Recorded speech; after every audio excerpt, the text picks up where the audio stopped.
Et c'est jeudi que débuteront les courses autour du Grand Prix de Formule 1 2021.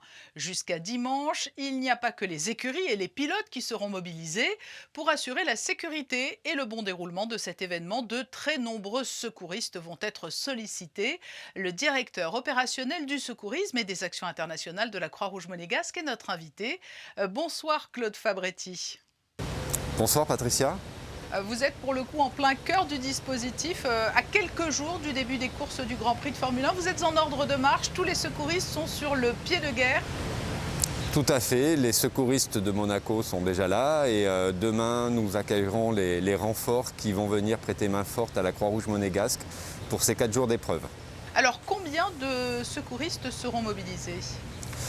Au total, on parle de 173 personnes différentes. Certains vont faire les 4 jours d'épreuve, d'autres seront avec nous que le week-end. Le dispositif maximal prévu pour dimanche avec 150 secouristes et infirmiers sur le dispositif et 11 ambulances pour assurer la sécurité pour ce 78e Grand Prix de Formule 1. La Covid-19 a modifié un peu la préparation habituelle. Qu'est-ce que cela va changer pour vous cette année, pour les secouristes? Ça a considérablement changé le dispositif. Déjà des contraintes pour recevoir des renforts. En temps normal, un Grand Prix de Formule 1, c'est près de 10 sociétés nationales et plus de 250 personnes pour ce dispositif.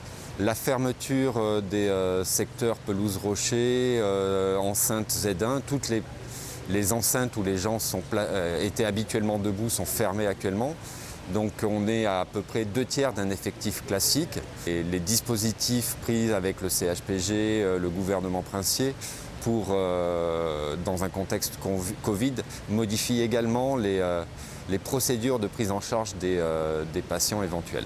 Où se trouvent les secouristes? Quels sont leurs postes? C'est tout autour du circuit? Alors, le rôle essentiel de la Croix-Rouge, à la demande du gouvernement, est d'assurer la sécurité des spectateurs. Donc on a 9 dépôts de matériel situés tout autour du circuit, comme ici nous sommes dans le quartier SBM. On a également un dispositif pour les commissaires de piste avec 12 postes binôme secouriste avec les commissaires. Et enfin tout le dispositif ambulance où la Croix-Rouge arme 11 des 13 ambulances sur le dispositif.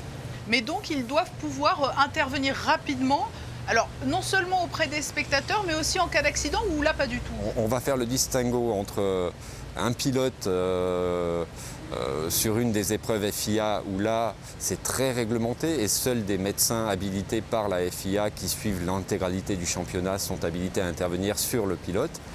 Mais à Monaco, c'est un circuit en ville, donc il y a énormément d'intervenants autour du circuit, des commissaires de piste, des photographes, des journalistes qui gravitent tout autour de la piste pendant les épreuves. Et nous sommes là pour assurer la sécurité de ces personnes qui sont sur piste en cas d'accident. Et qui sont-ils, ces secouristes de la Croix-Rouge? Des bénévoles, des professionnels, des retraités? Les effectifs de Monaco, c'est 102 secouristes sur le Grand Prix de Formule 1 et environ 70 secouristes qui viennent cette année d'Italie, de France, d'Allemagne et de Suisse pour nous prêter main forte. Certains sont ambulanciers professionnels dans leur pays, d'autres sont secouristes professionnels, d'autres sont volontaires, bénévoles, entraînés au sein du mouvement Croix-Rouge, Croissant-Rouge. Mais il y a donc des fidèles qui insistent pour être là chaque année? Tout à fait, certains sont là depuis 20 ou 30 ans. Ce sont généralement des personnes qui suivent les courses automobiles et qui sont passionnées de Formule 1. Le Grand Prix de Monaco est un Grand Prix exceptionnel de par son histoire, de par sa situation. Et on a des gens qui viennent, qui font plus de 1000 km pour nous rejoindre pendant ces 4 jours d'épreuve. De mémoire de secouriste, est-ce qu'il y a eu un Grand Prix qui a été plus éprouvant qu'un autre?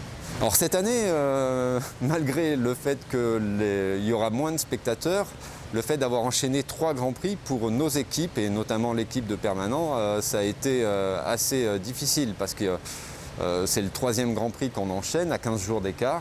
Donc en termes de préparation, de logistique, c'est un gros travail pour l'ensemble des équipes et pour nos bénévoles. Après, on a eu des années où le nombre d'interventions était beaucoup plus important, souvent lié à des aléas climatiques. Quand il pleut, on sait que l'évacuation du secteur pelouse-rocher pose toujours problème et on a eu des années avec plusieurs dizaines de blessés dans la journée du dimanche dans le secteur pelouse-rocher. Claude Fabretti, merci d'avoir été avec nous aujourd'hui alors que vous vous préparez à ce précieux et important déploiement des secouristes de la Croix-Rouge pendant le long week-end du Grand Prix de Formule 1. Merci à vous Patricia, à très bientôt.